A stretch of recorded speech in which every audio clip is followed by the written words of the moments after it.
plant can add so much flavor. I know there are more wild plants I could eat, and I'd like to learn what they are and how to do it. John Kalis is the director of Wild Food Adventures. He educates people on how to find edible wild plants in natural settings.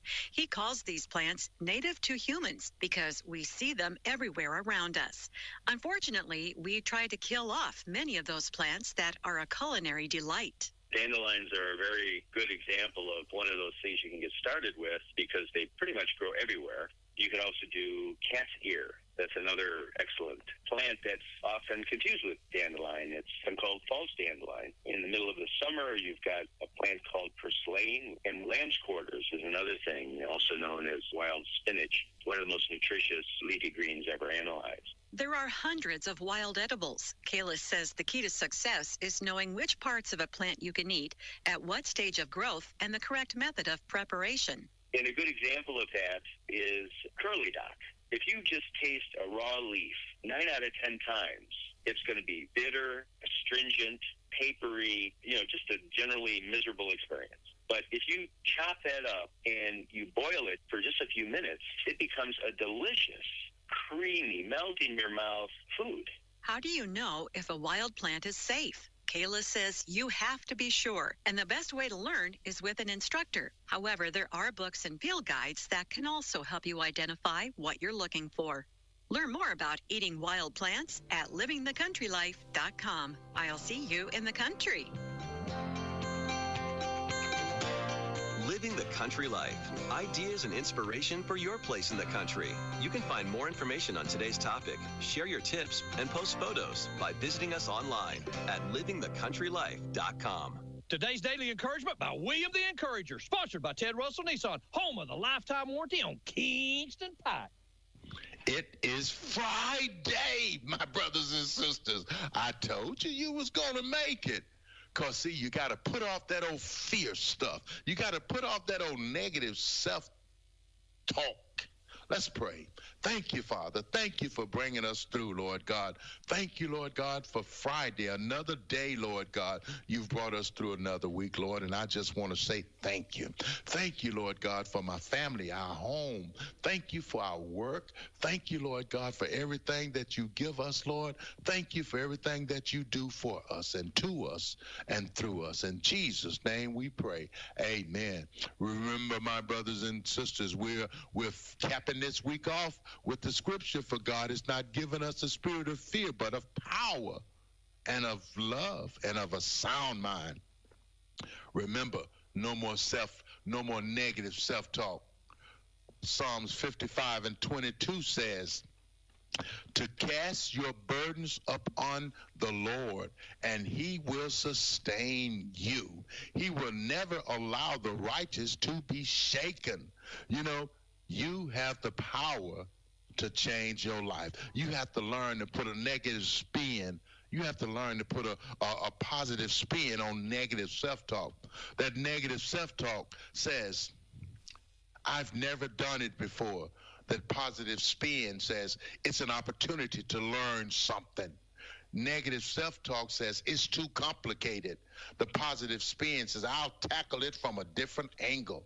The negative self-talk says, I don't have the resources. The positive spin says, necessities is the mother of invention. The negative self-talk says, there's not enough time. The positive spin say, let's reevaluate some priorities. The negative self-talk says, there's no way it will work. That positive spin says, I can learn to make it work. That negative self-talk says, it's too radical of a change. That positive spin says, let's take a chance.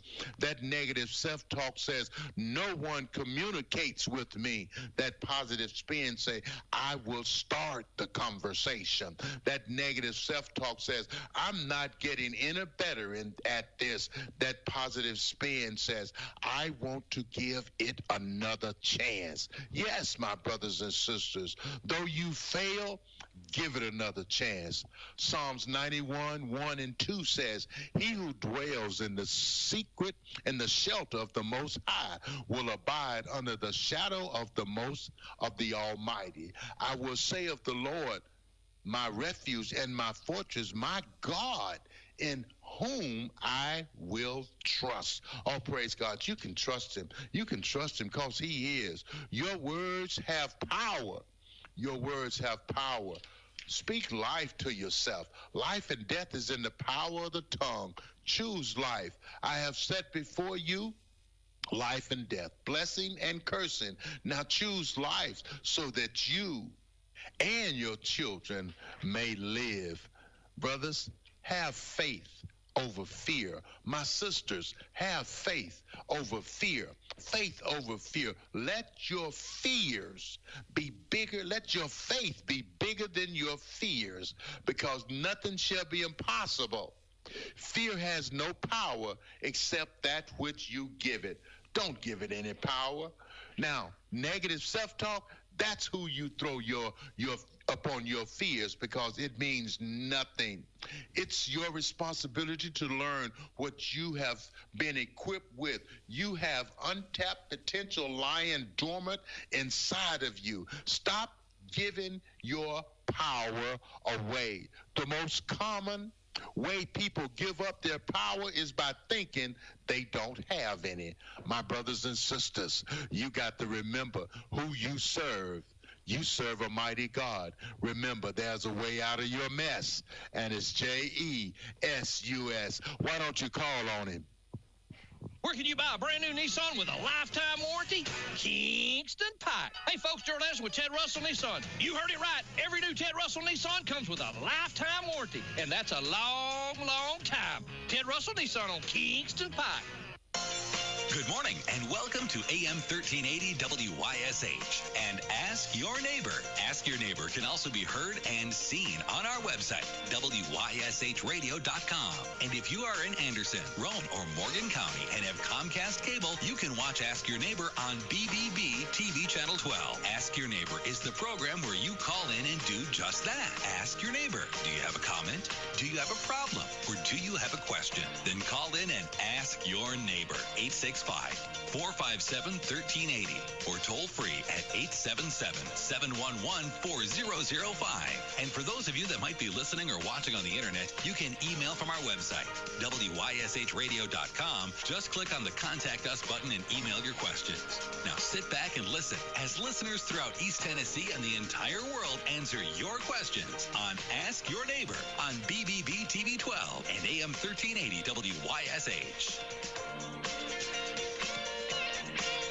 Good morning, everybody. Welcome into Ask Your Neighbor, AM 1380 WYSH, FM 101.1, 99.5, and WYSHradio.com. We're here today, representatives from ASAP of Anderson County, also city council member. Wendy Manis is here with us. Shayla Wilson. I always want to say Shayla Sanderson. You can. I'll accept both. You'll answer to both. I still introduce myself as both, so depends on who I'm talking to. We were just talking last time you were up here over a decade ago. I think it was.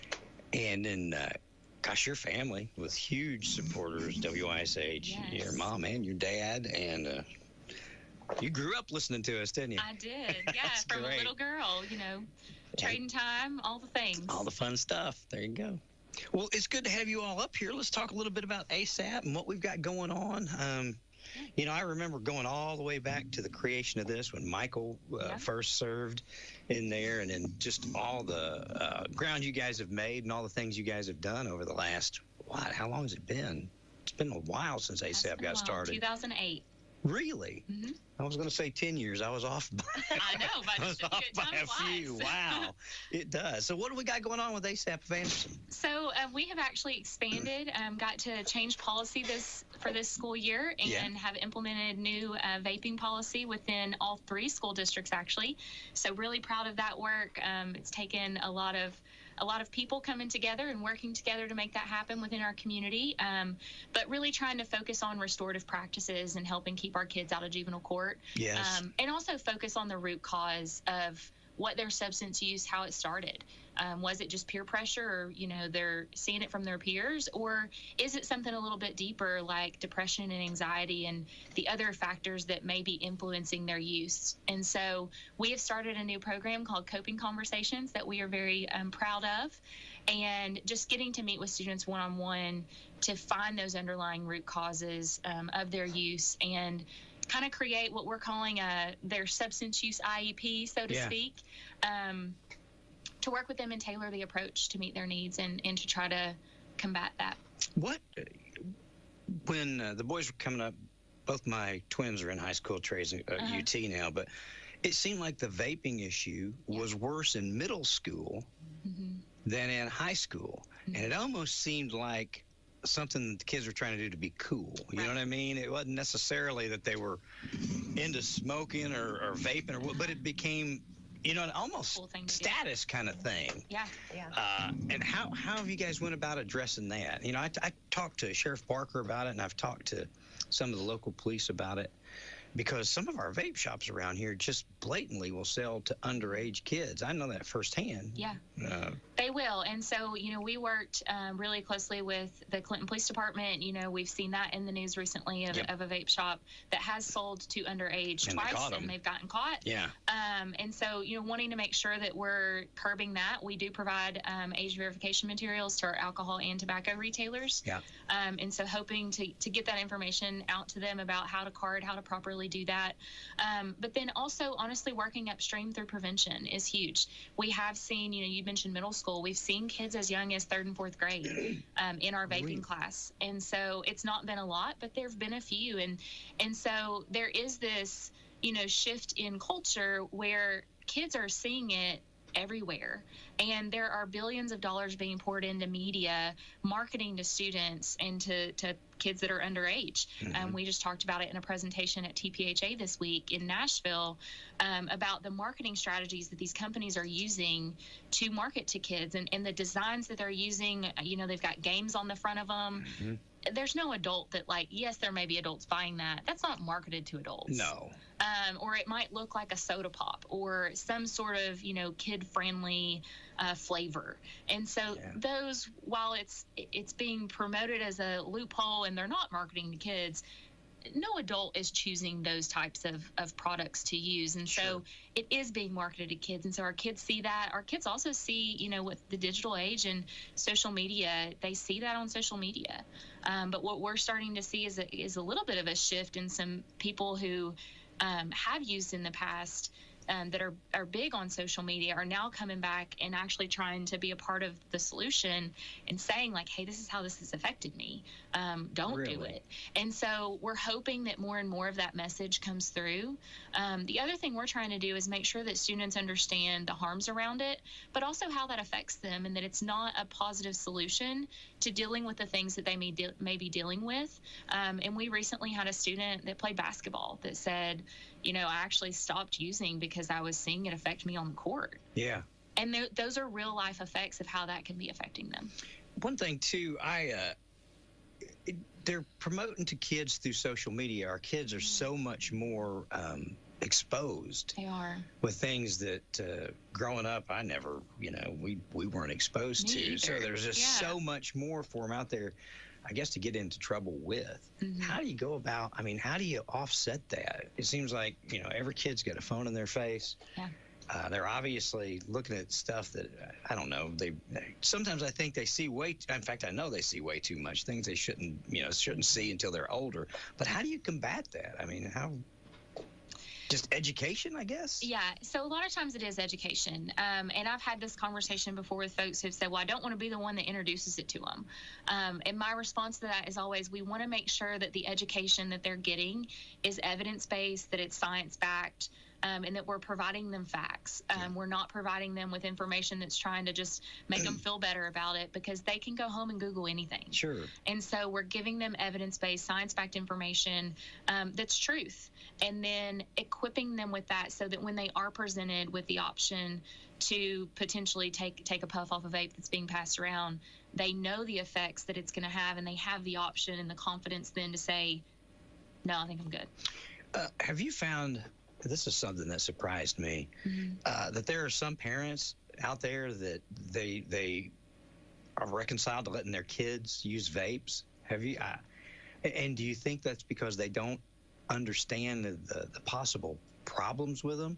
I also was reading a news story here a while back, and I can't remember what law enforcement agency that it was, but they went in through a number of vape shops, and this was in New York City.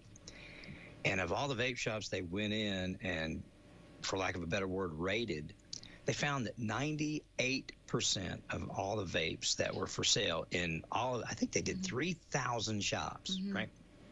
98% of the vapes that were in there were not the FDA approved vapes that we allow, but knockoffs. A lot of them were Chinese knockoffs of the FDA approved. And in numerous ones, they found fentanyl. I mean, they found all, because you don't know what you're getting. You, even when you think you're buying one that our government has said, all right, this is okay for adults, it's many cases not, because the market's being flooded with knockoffs, and then they use whatever cheap chemicals they can, which can kill kids. Have you guys ran into any of that? And trying to address it? We have had actually some folks come in from TBI and actually do different presentations at times with our coalition. And when they come in, they stop at local stores and they grab items from these local stores, and then they come in and field test them to see if what the percentage is listed, if that's accurate. And every single time that they've done it, it's normally well over the percentage that's actually listed. So you can't trust necessarily that what's being marketed and what's even on the product is true, because oftentimes it is so much more. And what I said this week was, it also depends on how long that puff is.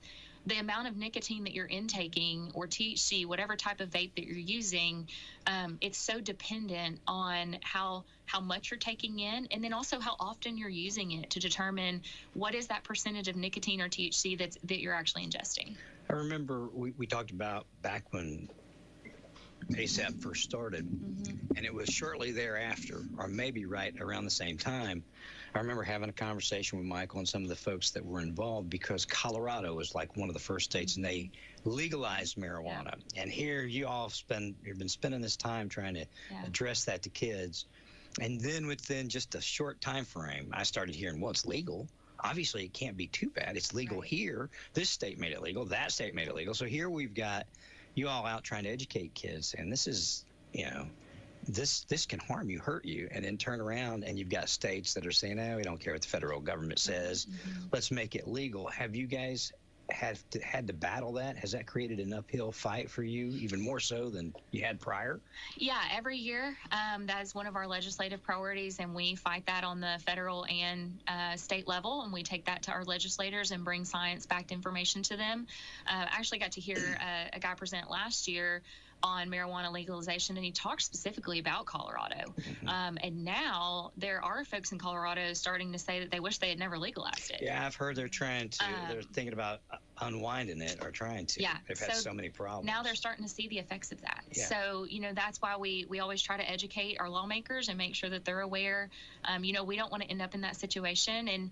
And for that matter, our Tennessee Together survey data, this past survey, we saw a decrease overall in substance use yet again, and we've seen about a 57% reduction in the past 10 years in substance use right here in Anderson County.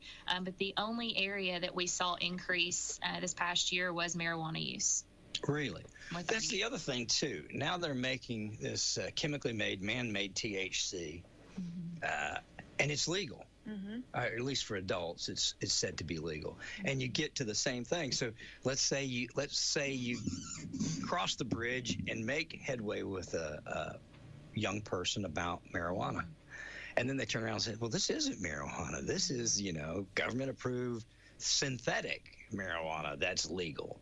And so it just seems like every time you start to put out a fire, somebody lights one somewhere else in some way, shape, form, or fashion. Do you guys ever feel like you're just chasing your tail? Trying to keep up with it, you know what I mean? Yeah, oftentimes. Yeah. And even a few months ago, it was, there's other stuff that pops up all the time. And sure. Feel free to chime in here, but trying to educate on that is sometimes difficult. The other thing is the same thing, like, testing for the other things. It's often actually much higher than what it says it is with some of the synthetic stuff. And so, it may say that it doesn't have X amount of THC, it does. Yeah. And so, we've been working diligently with the Prevention Alliance of Tennessee and Stephanie Strutner, who started ASAP of Anderson, on the legislative side of things to work with our legislators and work in D.C., specifically around the Farm Bill. And that's something that we're continuing to work on to try to close those hemp loopholes, because that Farm Bill did kind of allow that loophole to be entered. And so working with them on that has been an important piece of legislation around that issue. So, Wendy, here's something that you can address from both sides, both as a city council member and member of ASAP. Here a while back, I went through the ASAP course down at Oak Ridge High School with my son. He got in trouble, so I've lived this. I've become quite an activist on it. My wife Tracy took a picture of our stepdaughter and my son down to one of these vape shops that we knew they'd frequented. She went in and she said, "You see these two pictures?" And then the guy was like, "Yeah." And she said, "Do not sell anything to these kids. One's 16, one's getting ready to be 15, 14 getting ready to be 15. So stop." And he was like, "Why? Seriously?"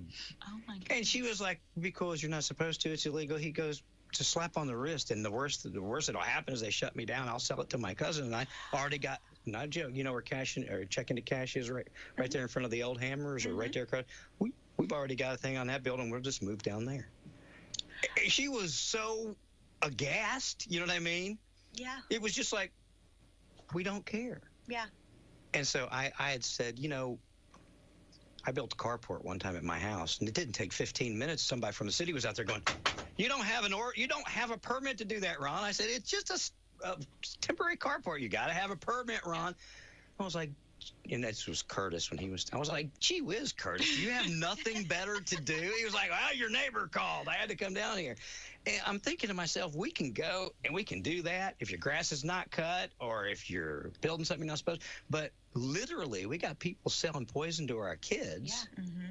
And our police department, sheriff's department go, "Oh, we can't really do anything about it. We don't have plants young enough to go in there." I mean, we did make some headway on this one place. But, I say to myself, why not pass an ordinance that said we don't want that trash in our city? That's very interesting, because Shayla and I were just talking about that this week, and the city's hands are tied. We can't do anything with an ordinance at this point in time. Now, there is a new law that will start in January and take effect in July of 2026. And Mayor Burton and I sat in with the ABC director when we went down to TML in Chattanooga this summer, and they will all have to have a license through ABC. Good. And just like selling beer. Yes, and it's through the same organization. Oh, that's. And they also can only serve 21 and up. So Good. Kids that are not 21 shouldn't even be entering the store. And this will also go for gas stations. So gas stations won't even be able to sell those. When does that go into effect? It starts January 1st, and they have to have their license by July 1st of 2026. And is that a statewide, nationwide, or is that? It's statewide. Statewide. It's statewide. So our legislators are working. They're working very hard to try to combat some of these problems. The cities just have their hands tied on what they are able to do at this point. Well, I get frustrated with that because we can't paint our building downtown pink. Mm-hmm. There are ordinances against that.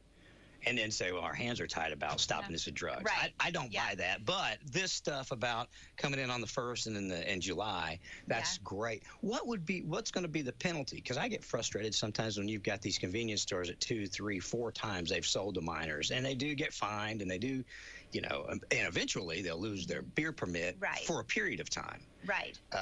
So what's going to be the penalty that we excise on these folks if they sell to our... That's a great question, because I asked that question to the ABC director, and I guess they were still trying to work some of these things out, because my first question was, how are you going to know, with all of the vape stores that we have in our area, how are you going to know who has a license and who doesn't?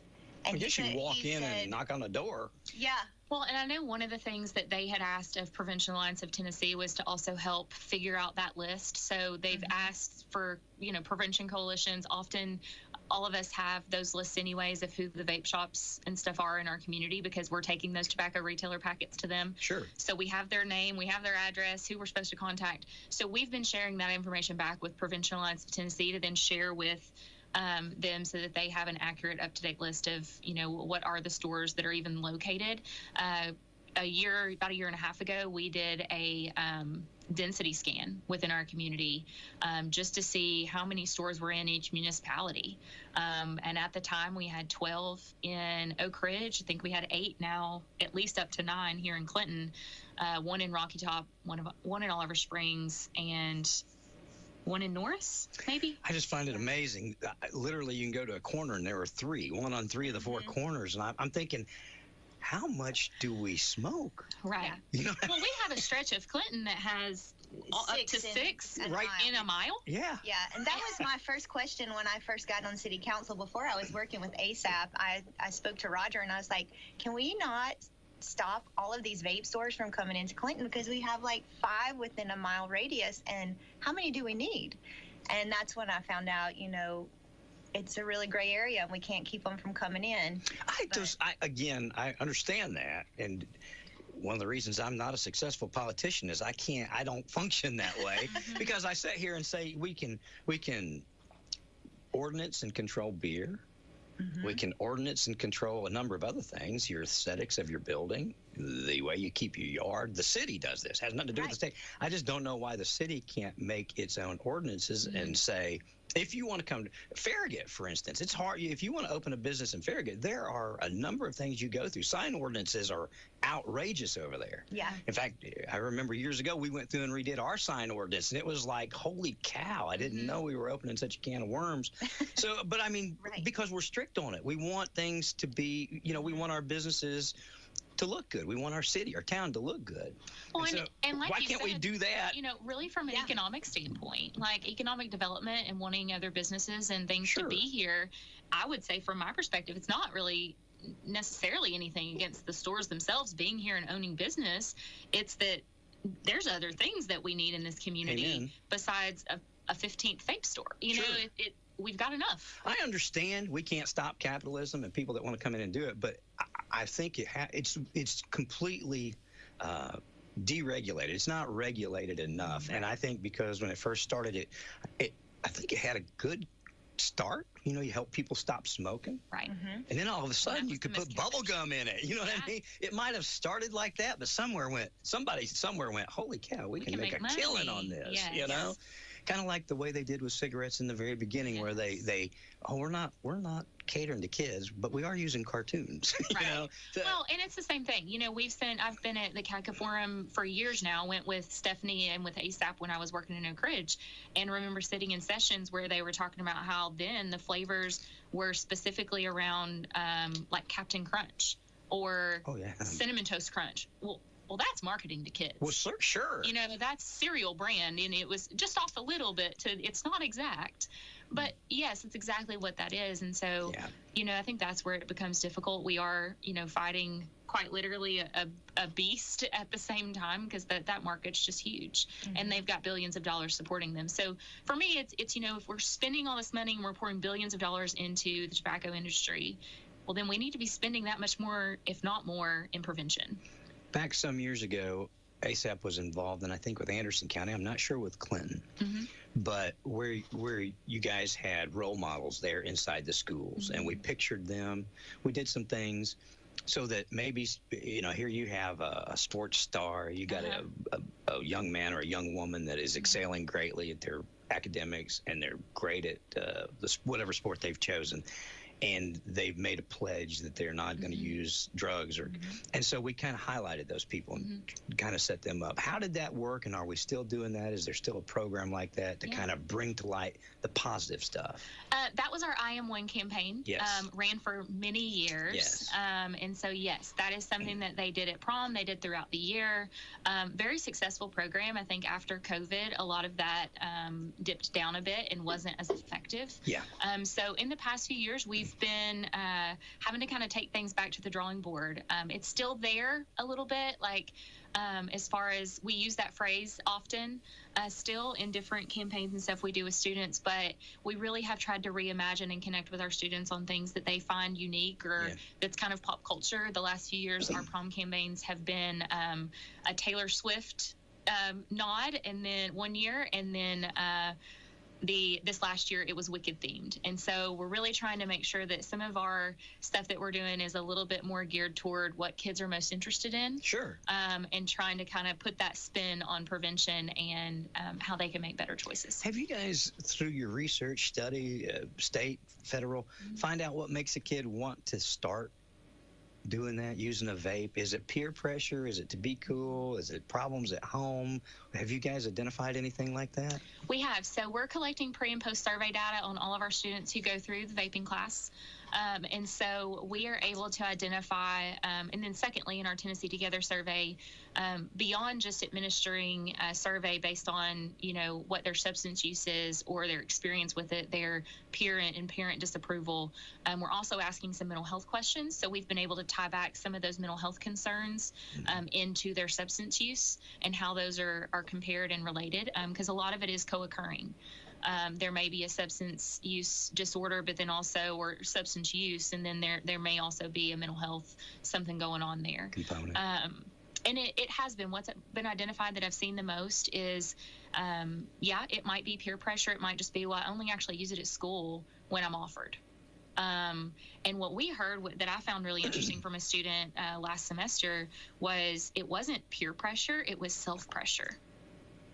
And that was interesting to me. I never thought about it that way. And so I'm always thankful when our kids share with us like what they're going through, what that looks like now, because it is different. I would have 100% been like, oh, it's peer pressure. Sure. In some situations. And what the student told us was, well, it's self-pressure. It's not my peers wouldn't care if I did it or not. Like if I skip in the, we're in a circle and it's getting passed around, they wouldn't care if I passed it on. They're not going to judge me. I don't feel like they're going to judge me. I would judge me. I feel like I have to fit in. So it's this self-pressure of wanting to fit in, wanting to be a part of that, not wanting it to be skipped over. Yeah. Wanting to fit in, so that is an interesting thing that has come up. And then there has been, things like stuff is going on at home and I'm just trying to cope. I'm just really depressed. We had one kid say, I lost my dad and my grandfather in the same year. And so you sit and you hear that from students and you think, wow, that's hard. Mm-hmm. That's hard for an adult. Mm-hmm. And so if we're not teaching them positive coping strategies and they're not learning that at home, they're not seeing that modeled at home, or even if they are, if that doesn't work for them, what they're seeing at home doesn't work for them and they're not being, modeled that and they don't see that every day. Because I would say that if we're all really honest as adults, that we struggle with that at times. Well, absolutely. There's stress. And I think that's something often that we don't think about with students is that they still have stress. It's different stress. Yeah. And this is what I tell students all the time. Your stress is no different than your parents' stress. As far as if we border, just hit it at stress is stress. Yes. It's different. And so they feel the same amount of weight and pressure and stress that we do as adults. It's just different. They may not be worried about the same types of things. They have their own set of things that they're worried about for the season of life that they're in. Yeah. And so we have to take that seriously, I think, and also address it. And so that's what we're hoping to do through coping conversations is really try to address some of these root causes to substance use and why they're turning to it in the first place. Because oftentimes it's not necessarily that they're like, oh, I just want to vape. Yeah. It's, hey, I'm dealing with this issue and I don't know another way to deal with it. Yeah. So how do we then talk to them and say, well, hey, here's some healthy coping strategies to deal with that? Because those things are going to last them a lifetime. Sure. Once you learn them. And my thing has always been with coping conversations, even if this is that kid's only time that they're, exposed to what this program is, that hopefully when they're in their 20s and something really, really hard happens in their family or, they're going through the pressure of college and what that can be, that they look back and they realize like, oh, that thing that I went through that time, that was helpful. Maybe I should reach out and talk to somebody. Maybe I should actually use that coping strategy right now instead of taking that Adderall from my friend. Yeah. And they're able to at least think through, oh, yeah, I do have that set of skills that are in my toolbox. Let me pull those out. Sure. Back in the good old days when we worried about just alcohol most of the time, I recall you guys had a program for parents to kind of educate them because we were seeing 15, 16, 17-year-old kids would have a party at home and mom and dad might let them imbibe a little bit in alcohol. Yeah. And so that was becoming an issue, which I never really understood. That said, when I went through the class with my son, I learned all kinds of stuff. Yeah. Like where they hide stuff.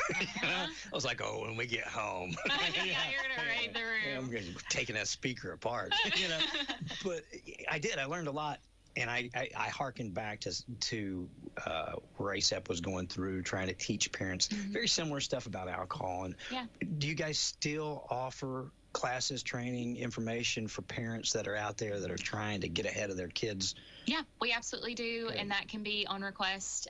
We oftentimes also speak with community groups, and we'll talk about some of that. Our alcohol numbers have decreased a lot over the last few years, which is great.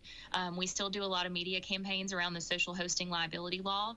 You'll see our prevention coordinators out at football games this year talking about the social hosting liability law, giving out information. You'll see it on the back of fans and stuff that we give out, because that is still something we want to educate parents on, and I think that's one of those legal pieces that people often don't think about. Yes, ma'am. Is that they can face penalties and jail time for being a social host, and then God forbid something happen and the student leave and get in an accident, they can be held liable. And so making sure that we're doing that and protecting our students and the people that are in your household.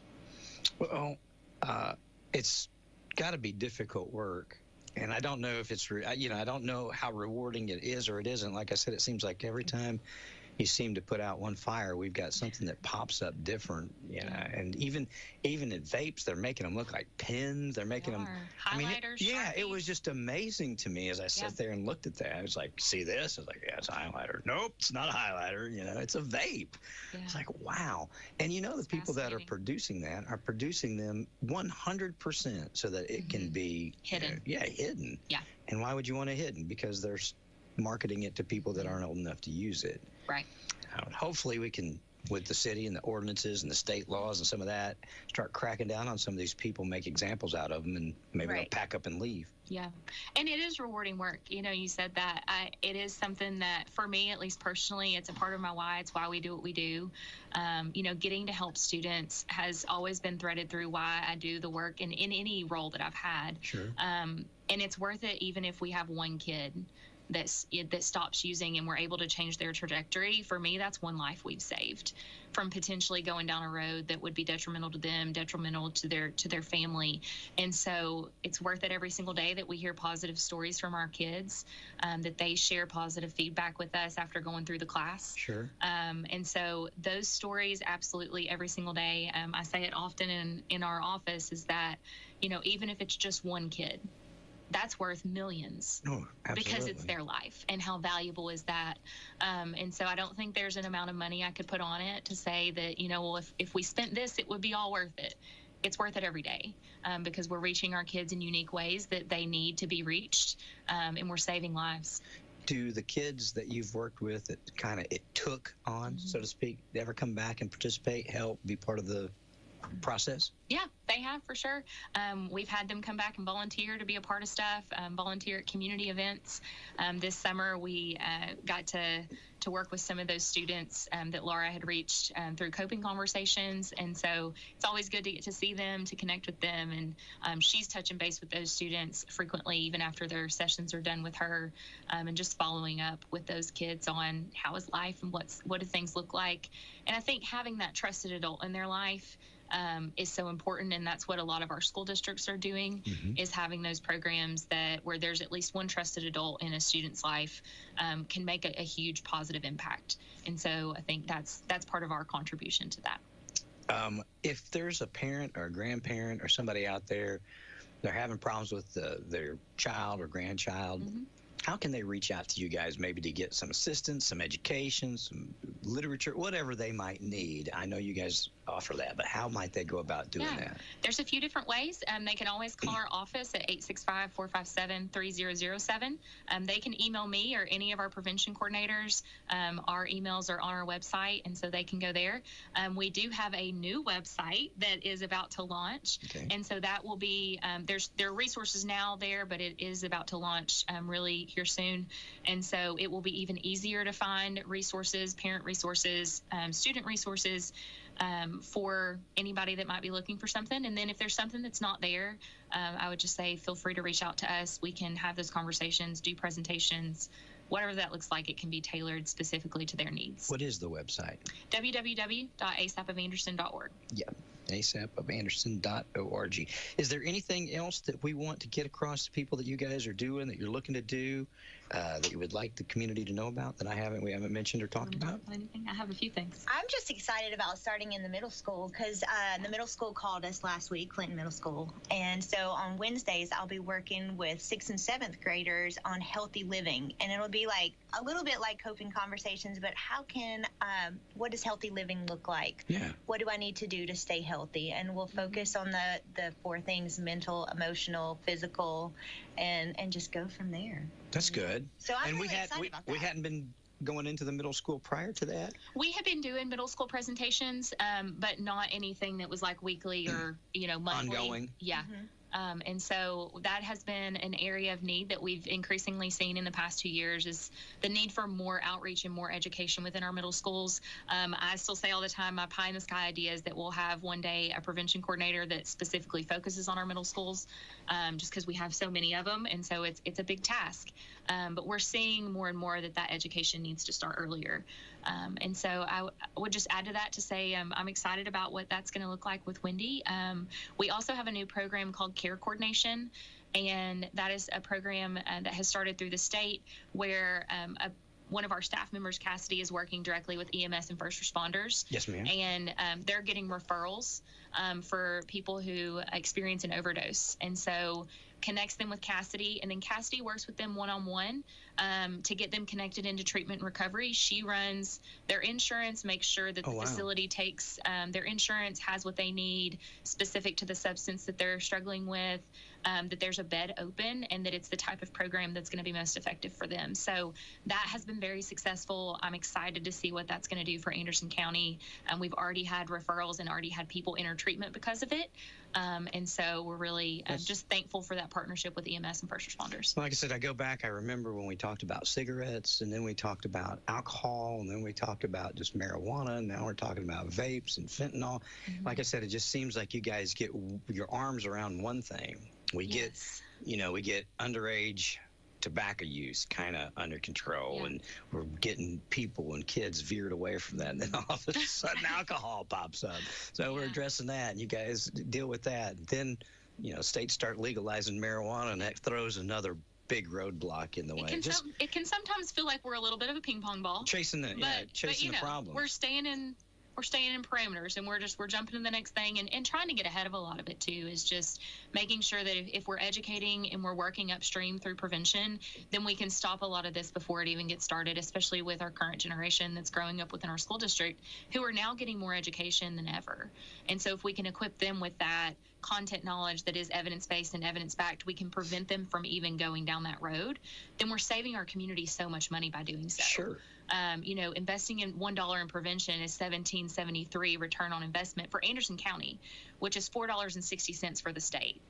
So we're seeing prevention dollars go so much further right here in Anderson County than they do in other communities throughout the state. And so we know that it works, and we know that it's important. And so just trying to make sure we're pouring as much into that as possible. Do you ever feel like that sometimes these entities, companies, whatever, whether it's tobacco, alcohol, it's like they are definitely, even though they won't admit it and they legally can't, they target our youth. Oh, absolutely. With all of it. You know what I mean? Whether it be alcohol or whether it be...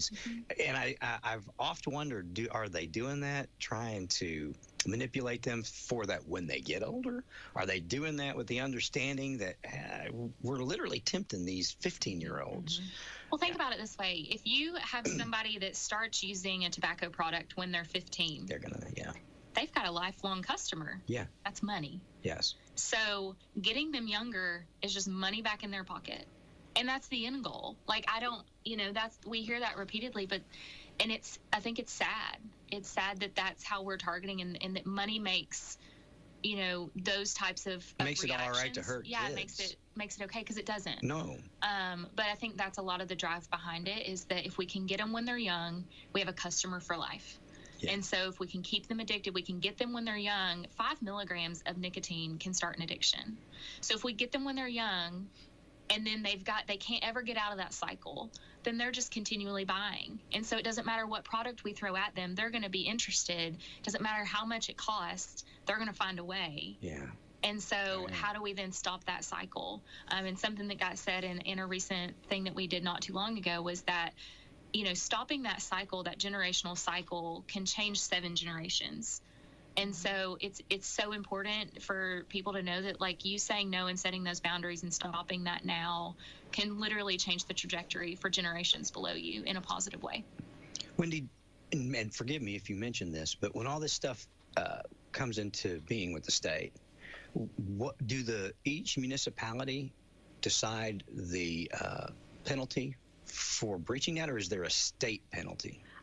They have not given that information to us as a city, but I do know that when Mayor Burton and I sat through it, he came out of it and his eyes and mine were both opened on like how vape stores are affecting cities and impacting them, and how this law will change stuff and sort of give the power back to the cities.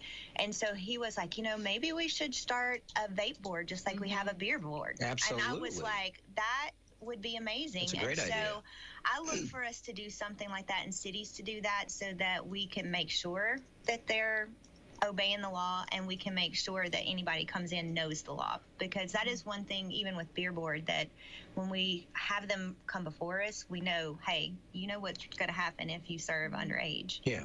And we are pretty adamant about making sure they know those laws. So I see something like that happening within the cities, and they'll create a vape board. That's fantastic. I hope that. Or a tobacco board, I should say. Either or. That would work. That would be great, because you're right.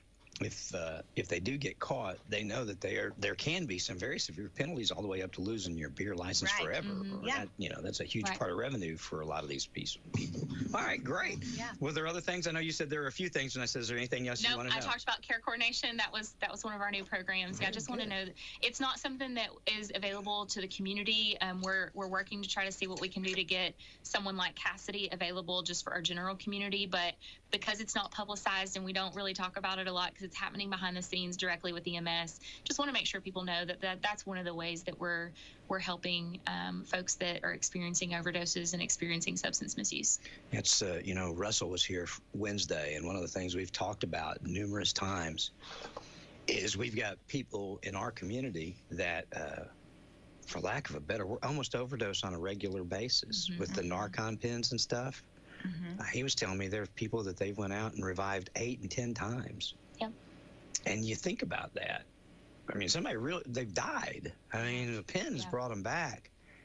And how bad do you have to be, does your life have to be, and your addiction have to be, that you depend on the response of an emergency worker and a chemical pen, because you're dead. I mean, it hurts your heart, doesn't it, to think that there's people out there that go through that. And it's a cycle, and there's so much, happening with their brain and those receptors, and that's a whole nother presentation, but feel free to reach out to us. We can talk about it, so we probably don't have time here, but, it is chemically altering their brain, and so it is causing them, to go through this over and over and over, and it is sad. And the more they use, the worse off their brain or thought process gets, correct? I mean, and it's hard because, for everybody it's different. And also, it's interesting because everybody's reason is different for what got them there. Everybody's story's different. We have a book we just published this summer that has stories of addiction and recovery from people right here in our community and what their stories looked like. And it's so powerful because it's not the same. No person's stories are cookie cutter. Yeah. And why people started and what got them there are oftentimes very different. And Christy often talks about it as our regional overdose prevention specialist. She shares her personal story with her son. And everybody starts for different reasons, gets there for different reasons.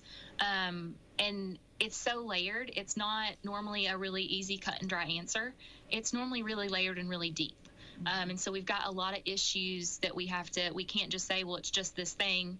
And you can't just make a rule, a law, and boom, and it's done and it's over. Because it's so layered, and there's so much that's co-occurring. Oftentimes, there's mental health stuff related, and so just like with our kids, where we're talking about, they're trying to use vaping as a coping strategy for depression and anxiety and life stress and what they're going through. Sometimes people start using substances. And, if you think about it, if you experience something really, really hard, or you experience a trauma that's truly traumatic, and we don't have positive coping strategies to deal with that, and we're just trying to mask the pain, we're just trying to get out of that, I don't want to feel like this anymore. Well, that's going to do that for me. I just can't feel like this. So that works and and so then it continues, and then we have a community, and we have a culture where there's so much stigma, and so trying to break some of that stigma is what we work to do, and try to educate people on first person language, and how to think about the individual from their a daughter, a sister, a brother, a mom, a dad.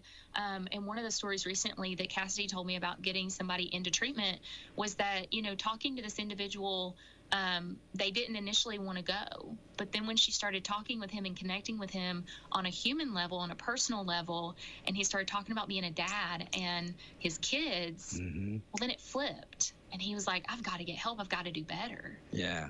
That's everything. Just having the contact, somebody to communicate with, to help you come to that. Having somebody to communicate with, having somebody that can walk through, those steps with somebody, and just truly connecting with them on a personal level. They're in a very not ideal situation, but they're still human. Sure. It's still somebody's kid.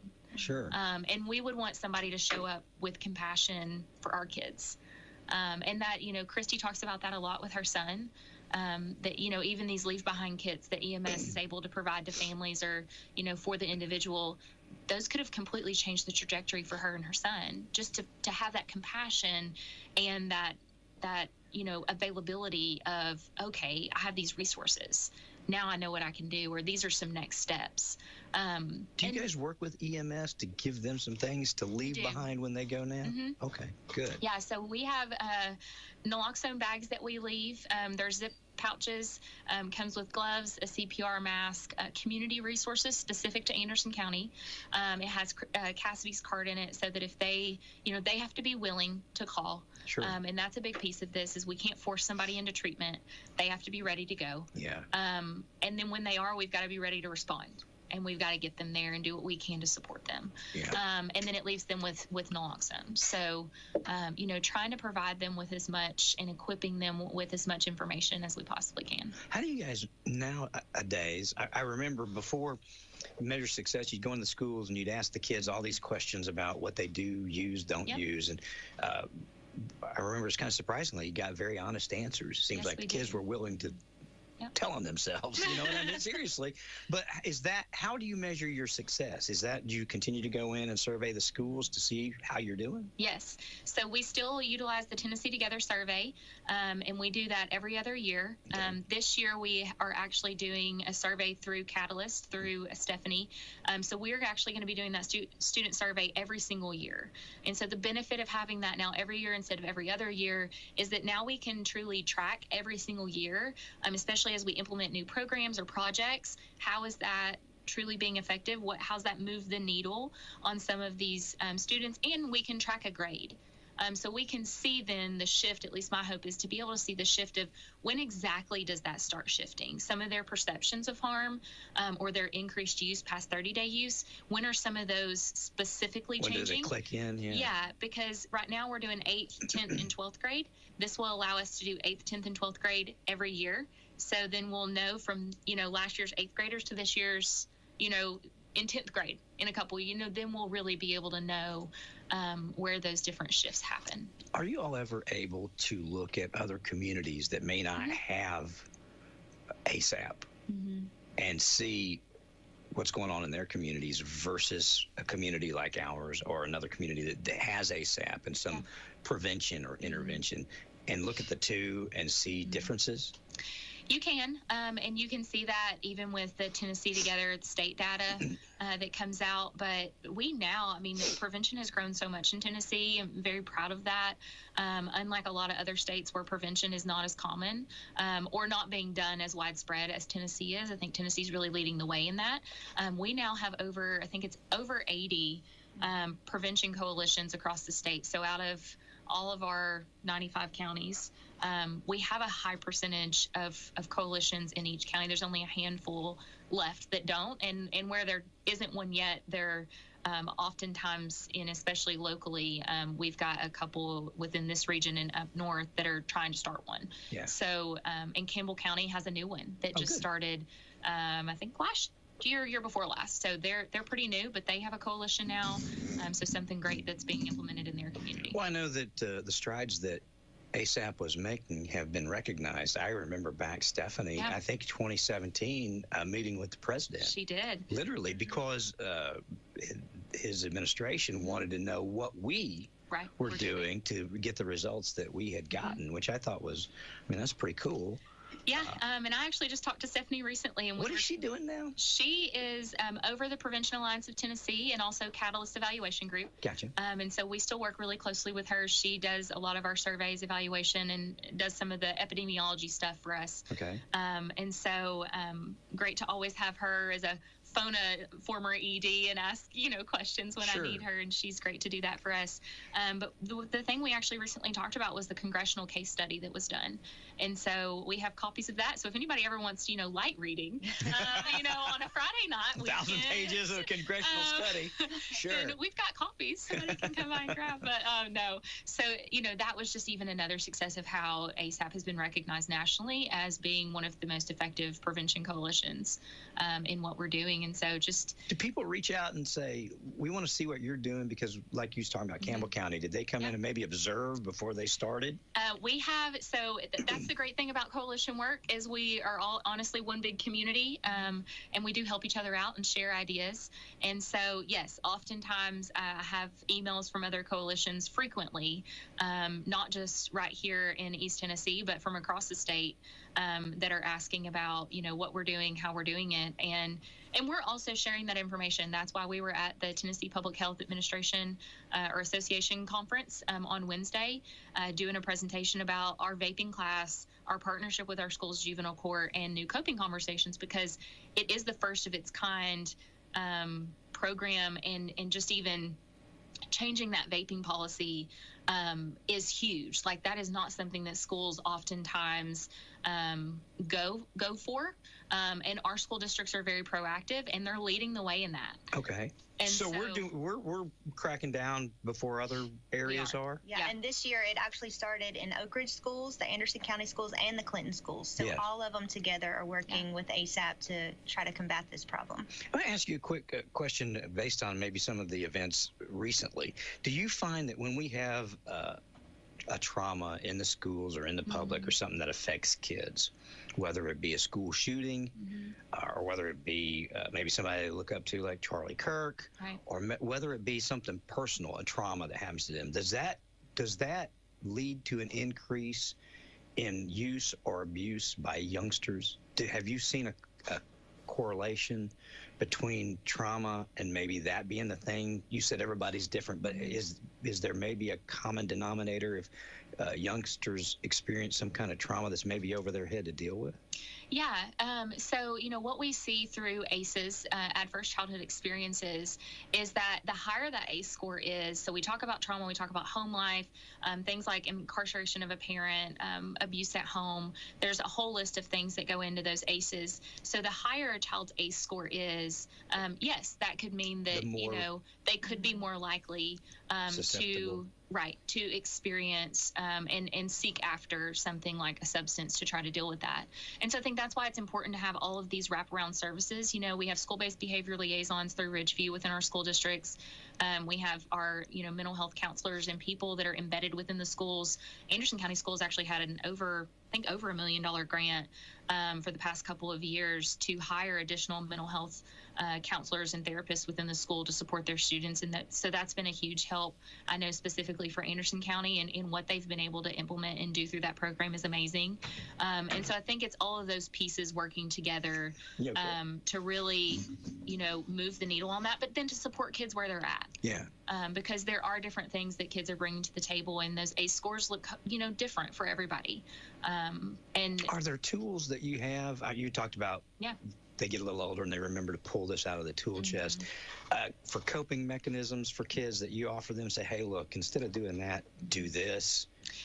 We do. And so that's the purpose of coping conversations. Gotcha. And for each student, Laura works with them one-on-one and creates a tailored plan for them on what is going to work for them. Gotcha. Because she does give them a bag of different coping things. So you've got things like gum.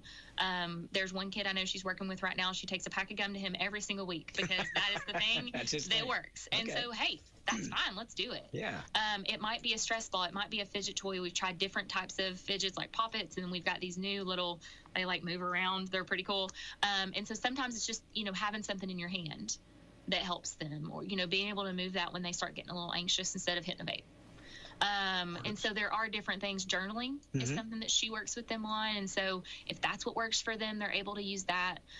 So there's different strategies and different tools that she, presents to them and says, hey, try these things out, take it the first week, see what works, see what doesn't. Next week, let's talk about what does work. And then let's give you more of that. Let's build upon that for the next session. Are you finding that some of the younger kids are starting to recognize and maybe not want to participate? I mean, the education that you put forward, again, whether it's peer pressure or whatever, but are you starting to feel like or see that maybe you're cracking through and getting this information out to these youngsters? Absolutely. We just went through and did presentations at Clinton High School. It took our whole team up there because we did 6 or 7 classes at one time. Gotcha. To all of our freshmen. And so that was a really unique experience, but great to get to have those conversations. Do they ask questions? And they absolutely ask questions, and good ones too. Good. We went to AC, Savannah and I did, and spoke with their wellness classes. One day we were there all day long, and I was like, man, I kind of miss teaching after today. This is fun.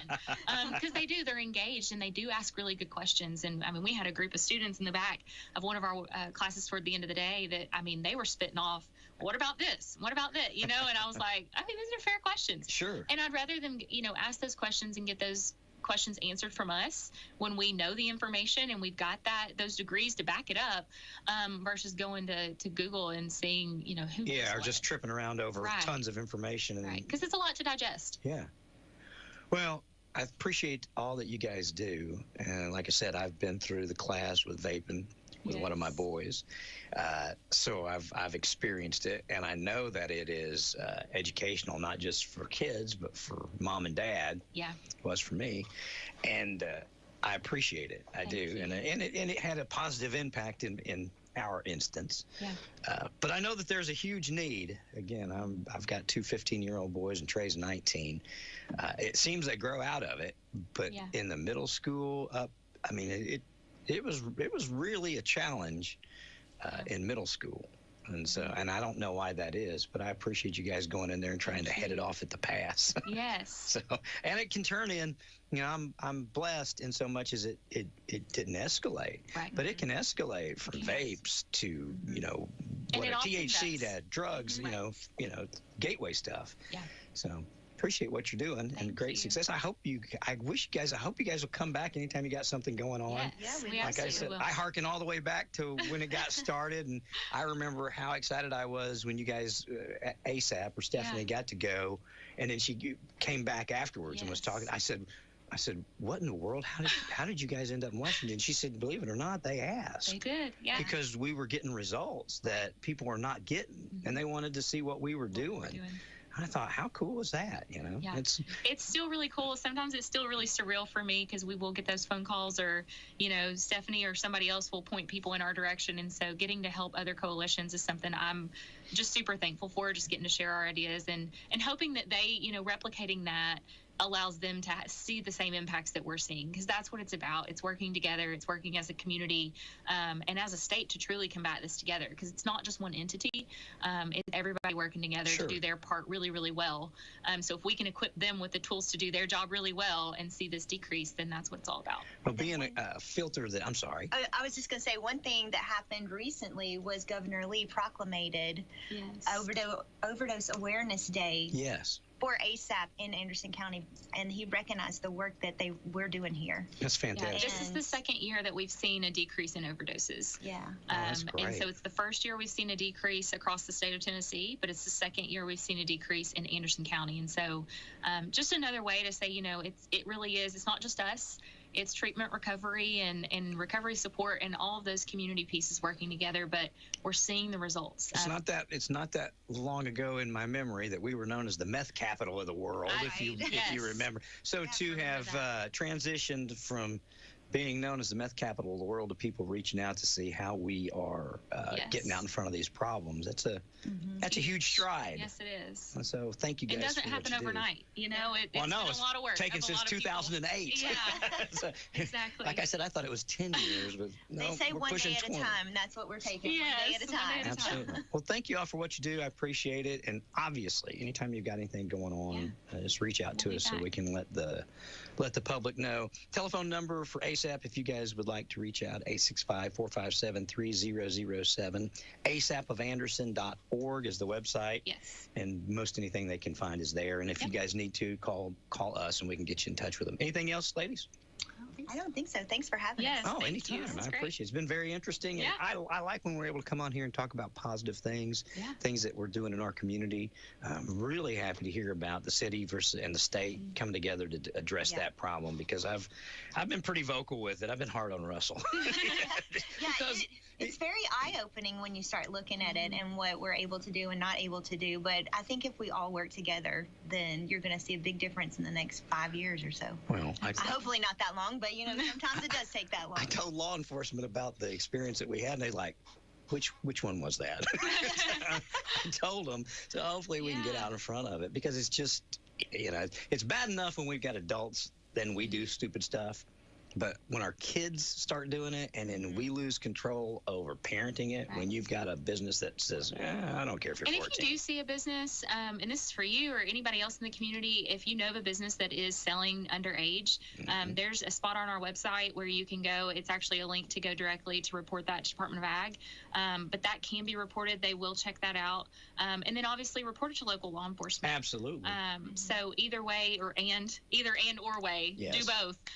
But make sure you let somebody know that. That is something that needs to be followed up on, and our local law enforcement do a great job if they know it's happening to follow up, but want to equip them with the information so that they can do their jobs well.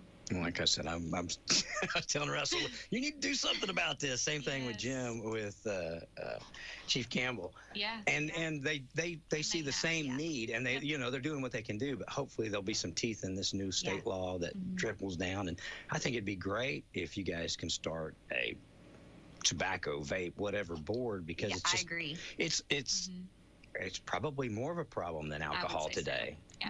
Feels like it. It is. Thank you, ladies, for coming. It's been very eye-opening. I hope that folks out there, let me do this real quick. I always like to see if there's something we've forgotten. Let me ask if there's anybody got a question quick. Absolutely. Yeah. I'll take a quick break, guys. We'll come back here in about 2 minutes. If you've got a question, call right quick. Otherwise, we'll let these ladies go and get their day going. Why wait? Your perfect pre-owned vehicle is ready at Ray Varner Ford in Clinton. Hi, I'm Ray Varner, and we've handpicked top-quality cars, trucks, and SUVs that feel like new but come at prices you'll love. Like a 23 Nissan Armada SL 4x4 loaded $38,500. Turn heads and tailgate in luxury with this 24 Lincoln Navigator Black Label 4x4, yours for $81,997. At Ray Varner Ford, we're committed to great deals and payments you can afford, like this 22 Subaru Outback Premium All-Wheel Drive, $23,976. Top down, tunes up, and feel the thrill on a 23 Ford Mustang Convertible EcoBoost Premium, $19,995. From weekend adventures to daily drives, the 23 Ford Explorer Limited 4x4 Moonroof comes at $39,898. Plus, visit our new location, Ray Varner Used Cars in Morgan County, for even more quality pre-owned selections. Local you trust, pre-owned vehicles you can afford. Ray Varner Ford in Clinton, I-75 exit 122, or shop us online at rayvarnerford.com.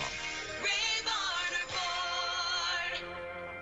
Don't wait weeks for your kitchen cabinets, Old City Kitchens is your white cabinet headquarters. Spend a little or spend a lot. Old City Kitchens has cabinets to meet every taste and budget. And we have a 3D kitchen design team committed to delivering the kitchen of your dreams at an affordable price. We're a family, and we create a family atmosphere to make you feel welcome. Hi, this is Joel for Old City Kitchens, inviting you to visit our kitchen showroom in downtown Knoxville in the Old City, where we deliver a better kitchen at a better price. Hi, folks. Greg, your friendly garden guy here at Willow Ridge Garden Center. Porch geese are back, and we've got a gaggle of them. You can adopt Feather Locklear, Goose Willis, Goose Springsteen, Sir Honks-a-Lot, Hissy Elliott, Fal Pacino, Ryan Gosling, Feather Fawcett, Egg Sheeran, Beetlegoose, Gustaffer Walken, Quacky Chan, Agatha Christie, Sean Peck, Quack Sparrow, just to name a few. These geese are over 2 feet tall and ready to be dressed in your favorite seasonal attire. So get your hands dirty. It's good for you. Do you have an unusual colored car? Think it might be hard to match that color if you're ever in an accident or need body work? And see, that's some of the things we got. That's Barry with H&H Body Shop. They had advanced so far in paint technologies that I can match, blend, tint. I mean, I feel comfortable telling you, I have people come in with some very unusual colors and they say, he'll never match. I said, yes, it will. We make it work. They've come up with some marvelous things where there's research known that you need to know what year and what day and what time that vehicle was made, what batch of paint was used. They know research whether that color is tinted off red or blue or yellow to give you some idea of what to deal with. Multiple things that you can do with, obviously, the computer. All of today's latest technology, and still locally owned and locally operated. H&H Body Shop at 749 North Main Street in Clinton. Call 865-457-9735. Why wait? Your perfect pre-owned vehicle is ready at Ray Varner Ford in Clinton. Hi, I'm Ray Varner, and we've handpicked top quality cars, trucks, and SUVs that feel like new but come at prices you'll love. Like a 23 Nissan Armada SL 4x4 loaded $38,500. Turn heads and tailgate in luxury with this 24 Lincoln Navigator Black Label 4x4, yours for $81,997. At Ray Varner Ford, we're committed to great deals and payments you can afford, like this 22 Subaru Outback Premium All-Wheel Drive, $23,976. Top down, tunes up, and feel the thrill on a 23 Ford Mustang Convertible EcoBoost Premium, $19,995. From weekend adventures to daily drives, the 23 Ford Explorer Limited 4x4 Moonroof comes at $39,898. Plus, visit our new location, Ray Varner Used Cars in Morgan County, for even more quality pre-owned selection. Local you trust, pre-owned vehicles you can afford. Ray Varner Ford in Clinton, I-75 exit 122, or shop us online at rayvarnerford.com. All right, guys. I always say in this business, no news is good news when somebody's not calling, because a lot of times they call, they're fussing. So no news is good news. It was just so informative. They didn't have any questions. You know, that's what I say. We've answered all the questions, I reckon. You mentioned a podcast. Tell people about that if the folks out there would like to follow along. Yeah, so we have a new podcast that started over a year ago now called Bridging Communities. And so it is a podcast sharing the stories through the lens of prevention and recovery. Mm-hmm. And it is available on Spotify, Apple, Amazon Music, wherever you get podcasts, it's available. And so you can go on there and follow us and follow along. Episodes drop the first and third Monday, something along those lines, on a Monday of the month. So twice a month we drop episodes and talk about everything from people come on and share their stories. We talk about harm reduction and prevention, and we've had the Tennessee Suicide Prevention Network on to talk about things they're doing, alcohol prevention. Around the holidays, we did a huge series around non-alcoholic drinks, but still celebrating during the holidays, or even providing a non-alcoholic option at different parties in case folks are maybe on a sobriety journey for themselves. So they have an option. And they have an option. So you can still be at the party, have fun, participate in the party without falling off the wagon. Alcohol. Yeah. So different mocktail options. It was a fun podcast back in those early beginning of this year. And so you can scroll back and listen to those, but those were some good ones. And then we've talked about things like our students and different data that we're seeing. And so lots of different topics to listen to gain information, to learn from, but also if you're interested in being on the podcast, have something to share or a story of your own to share. I talked about it on the most recent, on a podcast coming up about this community has so many stories that could be shared, and there's so much power and freedom in sharing those stories. There's so much community around that. And so if anybody has a story or just wants to come on and talk with us, then we're open, and you can reach out to us and book that. But it's been really fun to get to host that. Talked about all the stuff you've accomplished, what you're doing right now. What's in the future? What's your goals? What are we shooting for when we come back next year to talk about? So my pie in the sky idea, so to speak, that we talk about with our board and our staff often is growing. I really want to see growing the organization, growing what ASAP is able to offer. A few things I'd love to see is a specific prevention coordinator for middle school students. I think the need is there for that early intervention, but it's also a full-time job that's currently being split up with one person, and she's right here. So that's a lot for one person to carry and educate. And so I think if we could have another person dedicated to our middle schools, that would be incredible. A couple of other things that I'd love to see is a community care coordinator, having that same position like Cassidy, but for our community, that our community can call in and say, hey, I've got this person sitting with me. Maybe it's a son, a brother, a sister, a cousin, a mom, and they're struggling with X. This is what's going on. They're ready to go into treatment. What do we do? What are our next steps? You've got somebody to take them through it. You've got somebody that can walk through that with them and connect them, because that's a hard journey when you don't even know what step to take or who to call or what to do, or who's going to accept insurance and who's not, because there's differences between facilities, that somebody can walk through and do that hard work for them and get them where they need to be. Sure. I would love to be able to offer that for our community. And then growing coping conversations. I think our caseload's going to be huge as we continue to grow this, and the more intervention we can provide on the front end for restorative practices, the better. And so I would love to have another life coach on staff to be able to service more students. So I see a lot of growth for ASAP and the stuff that we're doing, and just really building upon that. Being a nonprofit, how do you guys accomplish that? Fundraising or grants, or because it all comes down to 2 or 3 different full-time positions means 2 or 3 different salaries. It does. So and then the programming supplies to go with that. Sure. So it's a big load, and we've increased our grant funding since I came on board significantly, by upwards of 42% since I came on board. So that is one way that we do it, is we increase our grants, which comes with the time and investment to write grants. Yes. And then get them. So, there's a lot involved with that. But the other thing is community support and community donations. So if there Do we have that? It is really small. Gotcha. We are primarily right now funded through state and federal grants. And so, trying to expand our corporate and personal giving right here in our community is something that we're really trying to shift and focus on. I remember a long time ago, we did a camp in or sleep in on the courthouse steps.